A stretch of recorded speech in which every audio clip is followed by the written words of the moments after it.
Assalamu alaikum.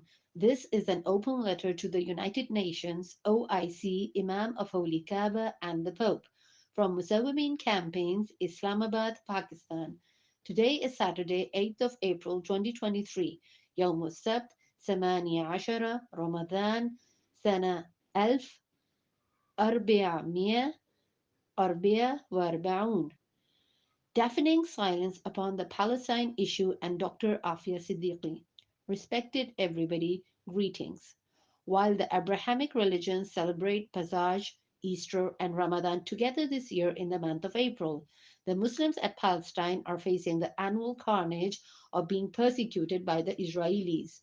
For one reason or the other, it seems it has become an Israeli tradition to attack the Muslims in the holy month of Ramadan as they try to worship at the Al Aqsa Mosque compound.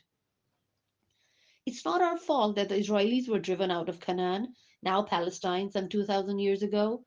We did not drive them out. It was the Romans. So please war with the Romans and not us. As the Roman Empire Christianed in the 4th century, Palestine became a center of Christianity. However, it was not the most favorable place to live for the Jews. Have the Jews forgotten it? By the 7th century, the Muslims had conquered most of Syria and Palestine, and according to lexicographer David bin Abraham al-Fasi, died before 1026 CE, the Muslim conquest of Palestine brought relief to the country's Jewish citizens who had previously been barred by the Byzantines, Eastern Roman Empire, from praying on the Temple Mount. Have the Jews forgotten it? Up until the 14th century, Jews who lived under the Muslim caliphates of Al-Andalus, Spain, lived in peace.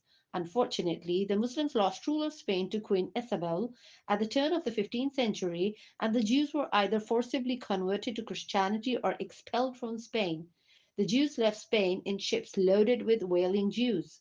Have the Jews forgotten it? In Christian kingdoms, according to Henry Kamen, both Muslims and Jews were treated with contempt, and the three communities lived separate existences. In Muslim kingdoms, on the other hand, Christians and Jews were only required to pay a special tax called jizya, which secured them all civil rights, including practicing their religion in peace and defense by the state against any sort of persecution or attack. Even when the Jews suddenly started returning to Palestine at the turn of the 20th century, the Muslims had no problem because Palestine had always lived in harmony with its three Abrahamic religions having deep roots in the Holy Land of Palestine. The problem became when the Muslim state of Palestine was ruthlessly uprooted and Israel planted in its place by force in 1948. No superpower has ever stayed in power forever. Neither did the Romans nor the Mongols, and nor will America or Israel. The Great Britain has already gone down just in recent history, but what is remembered is the justice of the superpowers or their oppression, and how karma acts upon them when they are at their lowest. I'm sure America and Israel have no fear of God, but what about the rest of the nations of the world? Is the UN helpless? Can the OIC bother to do anything meaningful at all? Imam of the Holy Kaaba, the Pope, if there is any good intention in your hearts, please repatriate Dr. Afia Siddiqui back to Pakistan by an executive order to America and find a permanent solution to the problem of Palestine. So we are all feeling so good, so pious, and so holy, celebrating Pasach, Easter, and Ramadan, not realizing that the God of these three Abrahamic religions is the same, and that God does not accept worship which has been violated with the human rights. So if we want our Pasach, our Easter, and Ramadan to be accepted, we have to take action. We have to serve the human rights.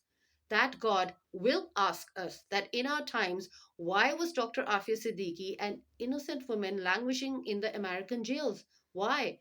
That God will ask us, why were worshippers stopped from the house of God in Palestine? God will ask us with as much authority as He has given us in this world. Looking forward to the happy freedom of Dr. Afia Siddiqui this Ramadan, inshallah, and that of Al Aqsa. This is me, Muhammad. Happy Pasach, happy Easter, happy Ramadan. Boycott silence. Sometimes silence is a crime, and a sin. जुल्म तुझ पर बड़ा जालिमों ने किया, इस्तिकामत को तेरी सलाम आफिया। जुल्म तुझ पर बड़ा जालिमों ने